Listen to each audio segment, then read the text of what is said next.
Okay, we are doing section 12.5, which is about secant angles. Okay, so we're gonna just quickly, on this paper review, we did central angles, which the vertex is on the center of the circle. And what we found is the measure of the angle is equal to the measure of the arc of the angle. Okay, so whatever arc it goes through, the smaller arc is what it's equal to. Okay. We then looked at inscribed angles, and it's where the vertex is on the circle. Okay, and we found that the measure of the angle is equal to 1/2 the measure of the intercepted arc. Okay, so those are the two that we've done so far. Okay, it's really where their vertex is located. Okay, the vertex is either on the center or it's on the circle. Well, what about ones where the vertex is not on the center or not on the circle itself? That's what a secant angle is called. So there's different places these can be located. Okay, so here's my circle O. I could have a point right here, and basically we have two angles here. Okay, but they're vertical angles. Notice they'd be the same size. Okay, this is called the secant circle. So if it's inside the circle and you put two lines through it, then this is the secant circle, okay, or the secant angle. So these are the secant angles right there. That's one way when it's inside. So the vertex is inside the circle, but it's not a central, not on the center. Okay. The other condition is when we have a point outside, and we can draw a line through. Okay. And these are called secant angles because it lays outside. Now, I haven't defined what those two lines are called when we make the angle. Okay, this is where the vertex is outside.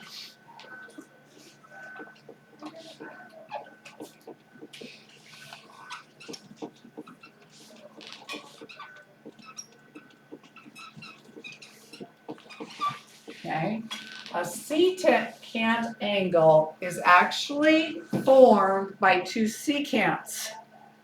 Okay, so that doesn't tell us a whole lot, does it? Formed by two secants or secant lines. Okay, secant lines intersect the circle in two places.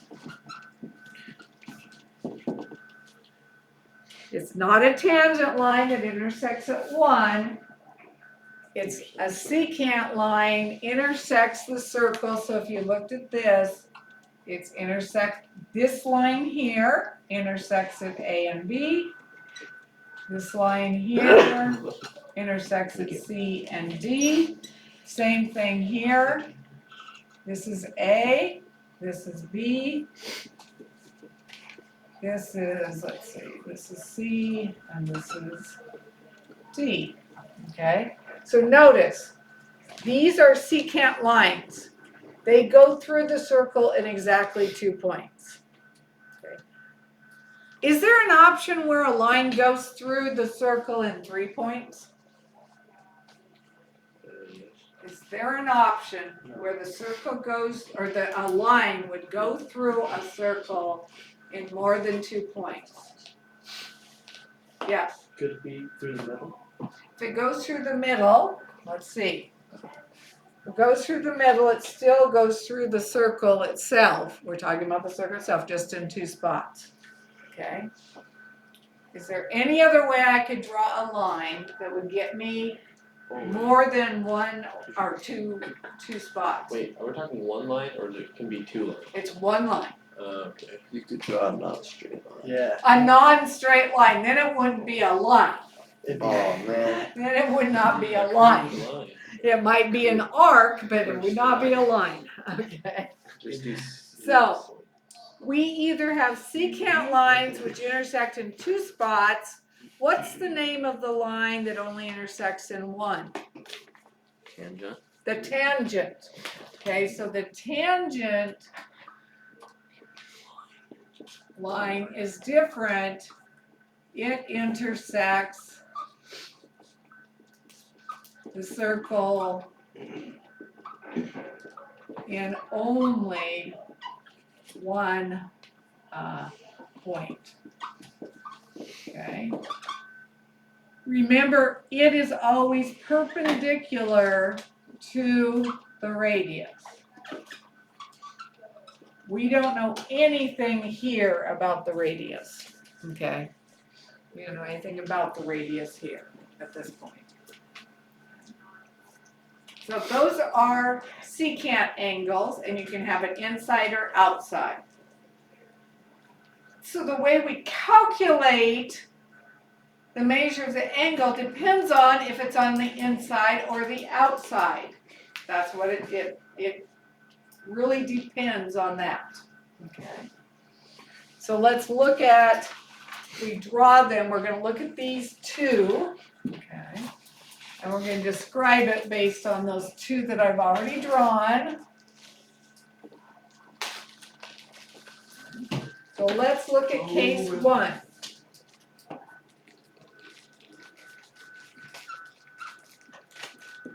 Case 1 is the vertex is inside the circle. These are secant angles. Vertex is inside the circle. So let's say that this one here is, I'm going to guess here, this is 120. This is going to be 80 and 80. That's what, 280? That's, wait, that's 380.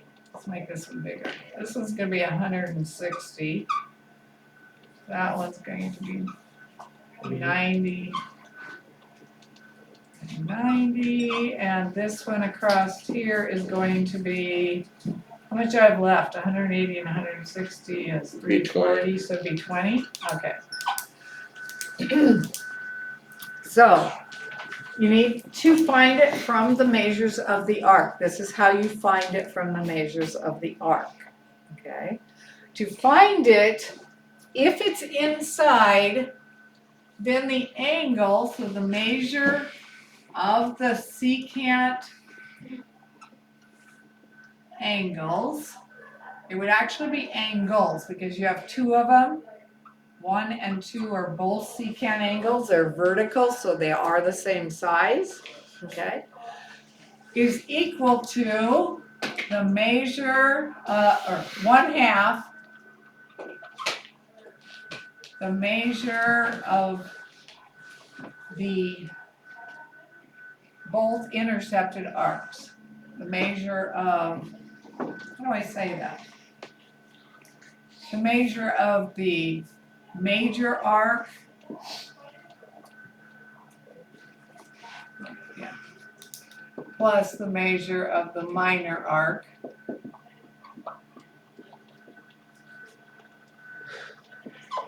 Or we could call them the intercepted arcs.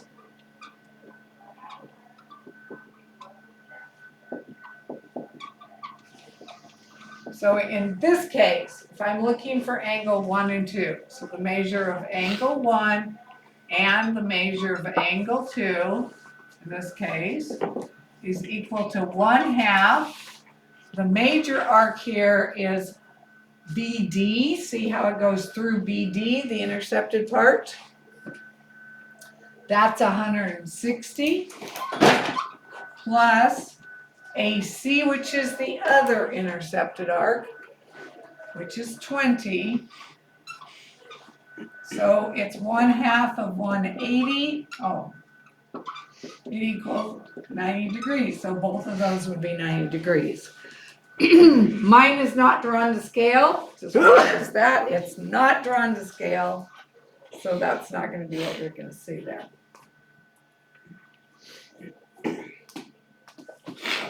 So that's how you find it if it's inside. You add the two intercepted arcs.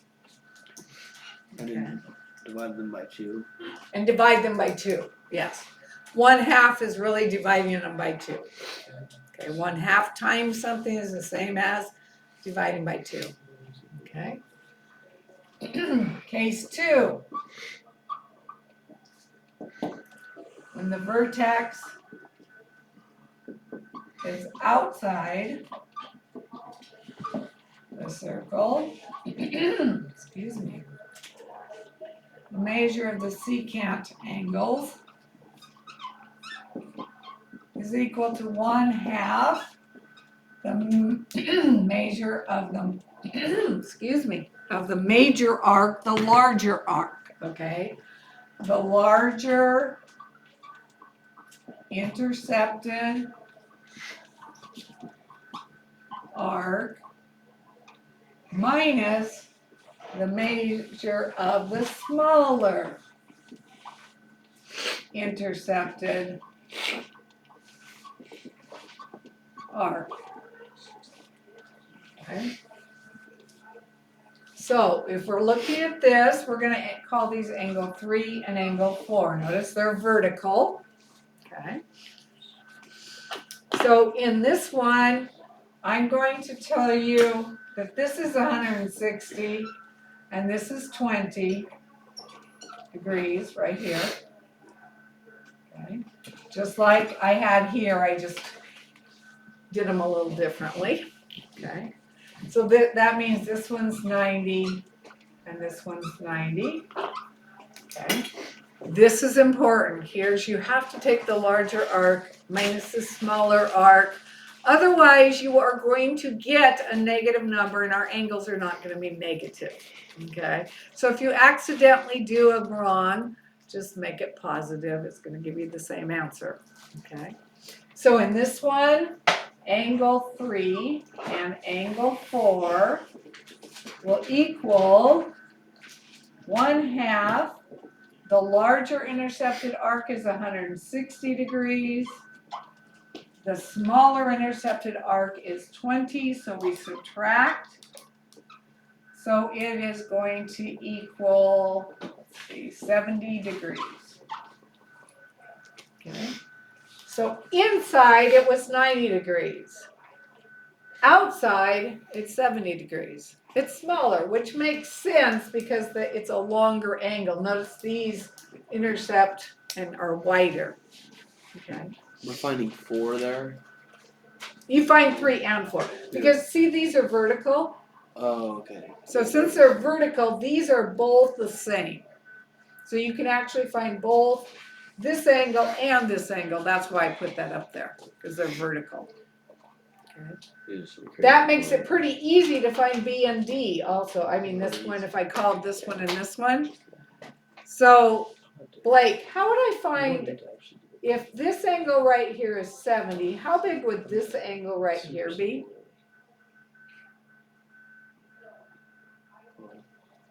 I don't know. Actually, never mind, I do know. 110 degrees. Yes, it would be. This would be 110 degrees because I know this is 70. So how much would this angle over here be? This is 110. How big is this? 110. 110 because they're vertical again. Remember, angles that are opposite of each other when two lines cross are always equal to each other. Okay.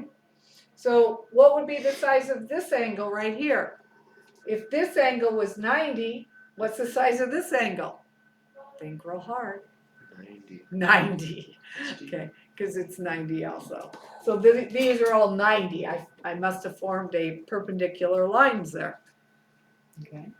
So that's really what 12.5 is all about. It defines what a secant is. A secant is different than a tangent because a secant goes through at 2 points. A tangent only hits the circle at 1 point.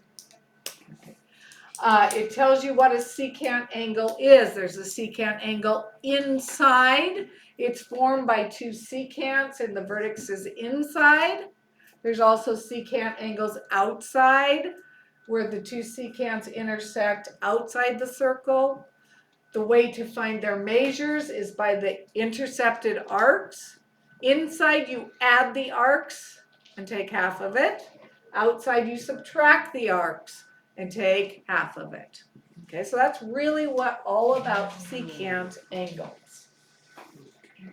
Let's go to 12.6, our last section here. We're going to talk about tangent segments, and I'm also going to talk about tangent angles. They are actually very much related to secant angles. Okay, so 12.6, it's tangent segments. Okay, tangent segments are basically just line segments that come from the same vertex outside, and they connect the circle inside. So here's my circle, or 1 point. You have a point out here, okay? When you then make a tangent to it, so if I made the whole tangent, it would be this line that goes all the way. This is the tangent segment. It goes from the point Start writing. where they intersect, the point of intersection,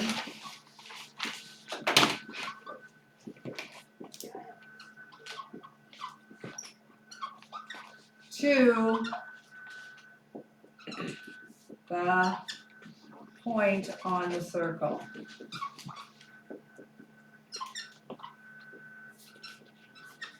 Okay, what do you think is true about these tangent segments? There is two. We could call this AB and AC. Okay, so AB and AC are tangent segments.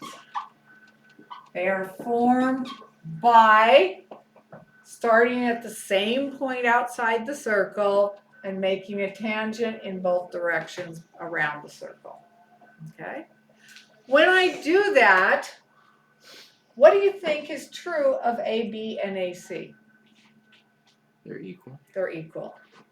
Okay? So AB will always equal AC, because no matter where I'm at, when I shoot the point up, they will always be equal. Okay? So that's part of what this is about. It's just telling you that this is true. Okay?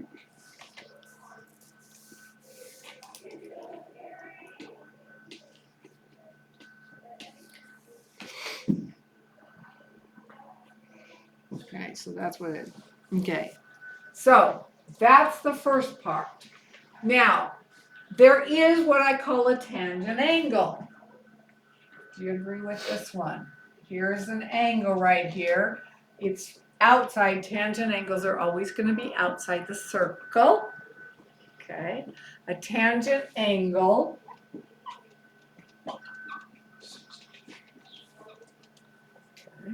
let's say that this is 200 degrees. That would make this one 160 degrees. Okay. How big, just guess or look at it, how big do you think that tangent angle is? Yes. 60? How did you get that? It looks. It looks like 60. Never trust the look of my drawings because I do not draw accurately. Okay, I would say, yeah, you're about right in that estimation. That's not correct based on my numbers. Okay, anybody else want to guess? 160? Nope. Anybody else want to guess? 80. What? 80. How did you get 80? I just divided 160 by 2. Ah, nice try. That's a nice guess. Remember I told you they're related to secant angles. What do you think it would be if I say they're related to secant angles? You add them together and divide by 2. Would you add them? Subtract. We would subtract them because here, where's the vertex? Outside. Vertex is outside. That's why I'm saying this is not drawn to scale, okay? Fold. My circle is not circular. You have to remember, when I draw pictures, they're never drawn to scale. You believe the numbers over the picture, okay? Because I will never draw that to scale. Okay, so it is very much like the secant angle.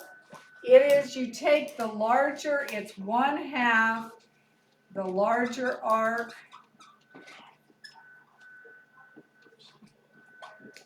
minus the smaller arc. So if that's true, Aaron, what is the size of this angle going to be?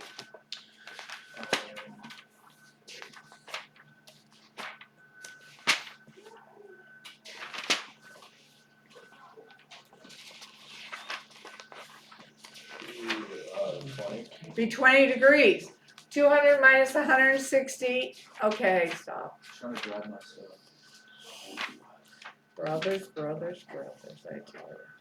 Okay, 200 minus 160 is 40. Take half of that, it's 20. So yeah, this is very small, okay? Now, we do use tangent angles. We do talk about tangents because when we are predicting, what do they call it? Eclipses of the moon and the sun, we are actually looking at, here's the moon, okay? Here's your sun way out here, which is way bigger. And here we are. And so if we can see the eclipse, whoops, they are tangent lines to both. It will cover, because our eyesight, it will cover that. It's not because this thing is bigger than that. It grows, yeah, because the angle actually grows and it covers what we can see because our eyesight is straight. So where we're at, it looks like it's covering that up. And so they actually use that to predict where in the United States or different places that you can actually see a total eclipse. So because it's not all the same from the Earth, it all depends on when it lines up and where you are. So some people don't see a total eclipse, or some people you can find a better total eclipse at a certain spot. Okay, so that's what they do. It's also, they look to see when are they going to be lined up in a certain way. It has to fit in this angle for them to be an eclipse. Okay. The same thing as when the solar eclipse, it blocks. That's when the moon blocks. That's the when the sun. moon blocks and a Lunar eclipse. lunar I think eclipse. What I blocks? think solar would be sun, right? Yeah. And lunar would be moon. Oh, which one covers which? Yeah, that's what I'm trying to remember. Which one Well, covers solar which? eclipse is the sun's covered. Yeah. Okay, and A a lunar eclipse, is the It moon's- might be when where the moon's covered, when Is the it- earth is covering the moon? Yeah, I think it's Oh, when yeah. it's the It's a moon's in the complete Earth's opposite. shadow. Yeah, that's what I think Yeah. too, yeah. It's like. Okay. Yeah, I know. Lunar eclipses are like. Go ask Lane Miss Carey. B, ask Miss B today, what's the I difference? remember the solar eclipse we had a Yeah, few in years back. 2018. Yeah. Remember that one? 20? I drove all the way into like deep into Oregon, into the desert, just to see the full eclipse. a bunch of other. Mm-hmm. Yeah, we were all pulled off and we were all looking at it with our cheapo glasses. Your It's your almost 50-cent dollar glass. Dude, it was crazy. I remember all the I animals know. freaked I'm out pretty because sure it got it's all dark all of a sudden. I'm pretty sure it's fake and you don't actually need special glasses. Okay. When we are looking at, this one is just kind of thrown in here, okay? This one is kind of thrown in. It's talking about chords in a circle, okay? Let's go back and review what a chord is. Okay. A chord is a line segment that connects two points in a circle. So in this case, AB is a chord because it connects two points. Okay. It's a line segment, and DC. Both of those are chords. Okay, focus. Pay attention. Okay. Notice they're really just part of secants. Because remember, secants are lines that go through the circle in 2 points. So a chord is really just a portion, it's a portion of the secant line inside or inside the circle.